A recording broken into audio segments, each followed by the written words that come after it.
Good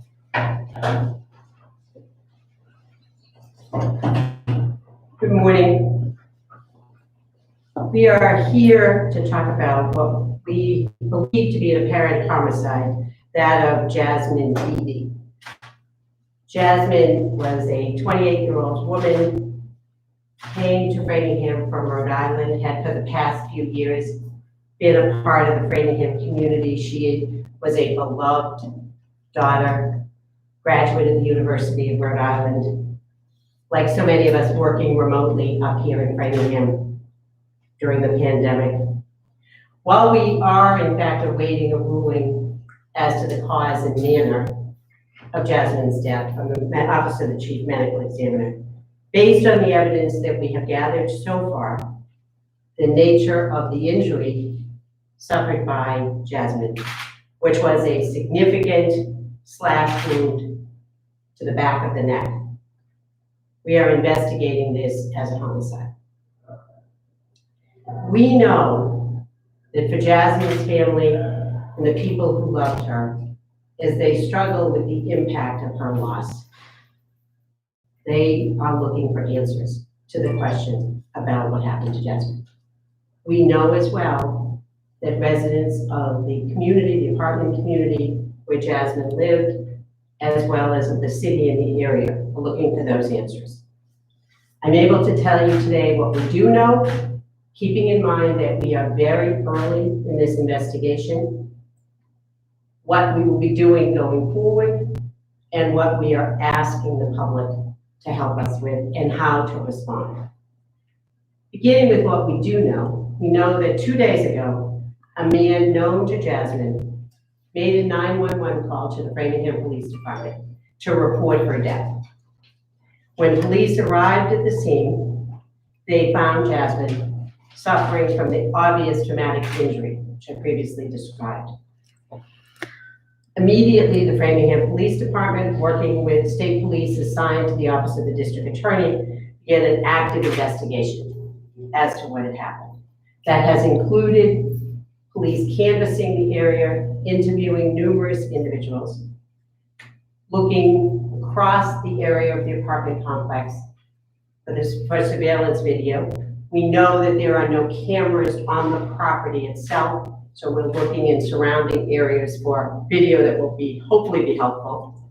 And we've been actively searching for forensic evidence and submitting items discovered for forensic testing. That's where we have been over the last day and a half. We understand, as I mentioned, that the community is on edge. The sense of safety has been shaken by Jasmine's death and by uncertainty as to what brought her to that moment.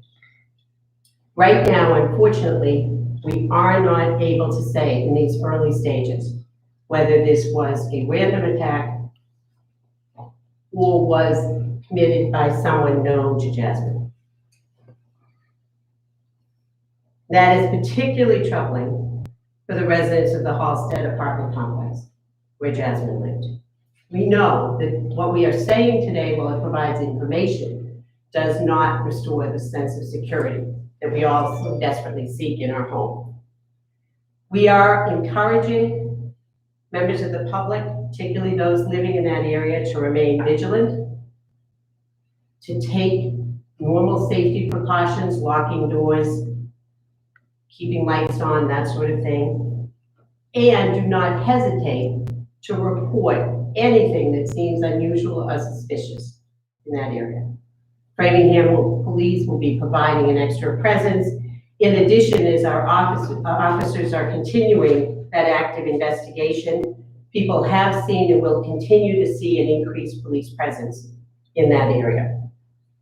We are also very urgently calling upon the public for their help. We're asking you to think back to the early morning hours of Tuesday, May 25th, thinking about whether you may have seen or heard something that either seemed unusual or now, in light of knowing what happened, may have attached additional importance to. If you have a piece of information, no matter how small, It may be helpful to us. We're asking you to call the Framingham Police Department. We'll be posting that number, but as well, it is 508-872-1212, main number for the Framingham Police Department.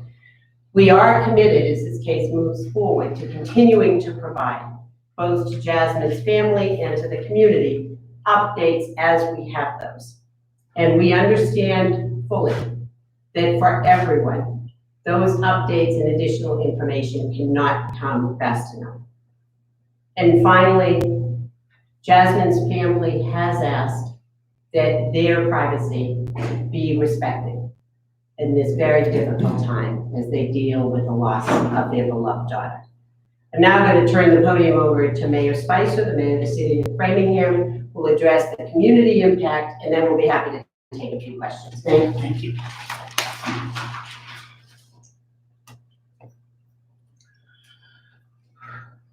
Thank you, DA Ryan. Framingham is a living and breathing being with a pulse and a conscience and a heart. This community includes our reactions to violence. On Tuesday, Jasmine Beatty, a 28-year-old woman, found stabbed in her apartment. When an act of violence is perpetrated in a city, it scares us, it shakes us. My thoughts and my prayers are with Jasmine's family. As a community, we will not tolerate violence in Framingham. Solving this case is a top priority. Our dedicated police officers are working closely with the district attorney's office around the clock to solve this homicide. I want to also say to the residents of Framingham, our police department is poised and ready to serve you and continue to protect this city. They are making extra trips throughout this area, but also, please, if you see something, please call. Please call the police department, because this is critically important to our community. Your safety and well-being is also a paramount thing for us as a city. So I'll stop there and stop for questions unless Deputy Chief Riley has more he wants to add. You would like to say? Okay, yes, please. Good morning, Deputy Chief Sean Riley, Framingham Police Department. I want to echo the DA and the mayor, and our thoughts go out to the family of Jasmine Beatty. I want to thank the team in the DA's office, state police, our detectives and patrol officers that have been working around the clock trying to solve this case. These are not easy cases to solve, but their teamwork and professionalism is showing through in what we're doing so far. So thank you. Also to the residents up at Homicide Apartments, I want them to know that we are always up there anyway, but we have increased our patrols since this event occurred, and we will stay up there, and we will answer any questions we can from them. And, you know, there's a sense of anxiety because, like the DA said, we can't tell you exactly what happened here, but we want to be there for those residents specifically at this time. As far as the safety concerns go, I believe they have a safe community up there. That's important for them to know. We will be there to serve them. We have 24/7 coverage, so please, if you see something, call us. We would rather investigate suspicious activity and it be nothing than that one time where it is something and we can actually help. So please, call us. Thank you. Thank you, Deputy.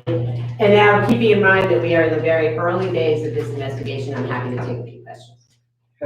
Have police been up there for any other issues related to her domestic issues, perhaps that you've looked into in the past? We have no history with that particular individual. And you mentioned that you're going to step up patrols. We were there this morning and a couple mornings ago. We know police have been there back and forth, but we didn't see patrol cars that were marked either of those days.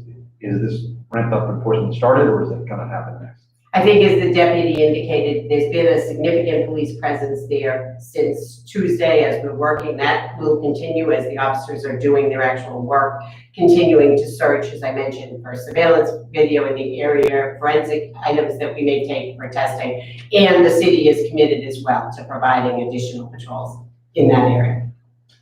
Did you find the weapon? Can you share with us? That's not something we're discussing at this point. And have there been problems at the complex other than this that police respond to frequently? Well, as you can see, and as the deputy mentioned, it's an extraordinarily large complex, lots of people living up there. It would not be unusual for police to be making visits or going to that place over the course of time. But nothing violent as this. As I said, there would obviously, there's a space and time, and people would have responded to a complex like that, not specifically. This area, I know you mentioned no cameras, so that really hurts you there. But in terms of the building, this isn't the way back of the complex. Does that complicate things just in terms of maybe anybody would have seen things? Because there's other parts that are far more public. Right, obviously, given that there are no cameras on the property itself, we are gonna have to rely upon cameras that other private individuals may have, or businesses and the like in the area. You're right, the location of the building where this took place deep into the complex does reduce the amount of public view that it might have been subject to, that's correct. Did she live there alone, and were there people you're questioning who may have been acquaintances or been in and out of that apartment? Jasmine lived in that apartment with her dog, Bentley. Anybody else have any questions? Thank you very much. Deputy Chief, I know we've said that this is a homicide for sure, an apparent homicide, but the last homicide, was that in January of 2020? You have here in Framingham? We're just checking to see the last time you had a homicide here.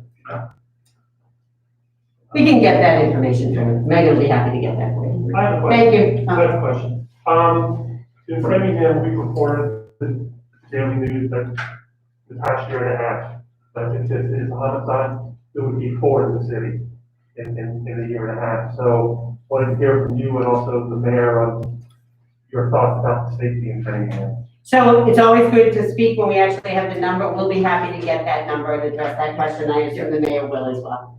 Thank you. Thank you. Are you able to share if the man who called, you said it had a relation to her, was known to her? Yeah. Share any more information on it? No, not at this point. Thank you. Are you also able to share any information about the drowning yesterday by chance? Or Deputy Chief, can you share any